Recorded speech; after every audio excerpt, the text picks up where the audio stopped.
अस्सलाम वालेकुम। आप देख रहे हैं के न्यूज़ चैनल इंटरनेशनल यूट्यूब पर। हमारा चैनल सब्सक्राइब कीजिए और रहें दुनिया भर की खबरों से बाखबर। रुक करेंगे साहिवाल का। रुयत हिलाल कमेटी के चेयरमैन मौलाना अब्दुल खबीर आज़ाद का अपने वफद इत्तेहाद बैनुल मसालिक के हमरा दुनिया इस्लाम की अजीम दीनी दरसगाह जामिया फरीदिया साहिवाल का दौरा। मजीद जानते हैं हमारे नुमाइंदे महबूब चौधरी से। जी चौधरी साहब, आगाह कीजिएगा।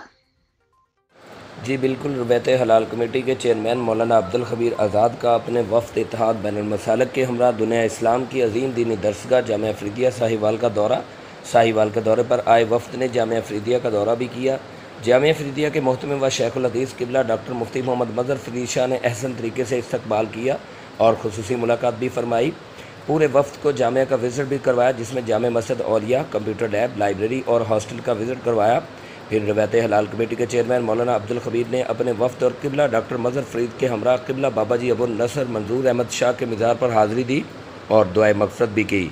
बाद मौलाना अब्दुल खबीर आज़ाद ने मीडिया से गुफ्तगू करते हुए कहा कि जामिया फरीदिया पाकिस्तान के बड़े मदारस में से एक है और मज़ीद जामिया के निज़ाम तालीम को भी सराहा और जामिया के नज़्म व ज़ब्त की भी तारीफ़ की और अच्छे नज़्म व ज़ब्त और जामिया के आला निज़ाम तालीम पर क़िबला डॉक्टर मुफ्ती मज़हर फरीद को मुबारकबाद पेश की और जामिया में तशरीफ़ लाए वफ़द के लिए जामिया की तरफ से ज़ियाफ़त का एहतमाम भी किया गया। जी।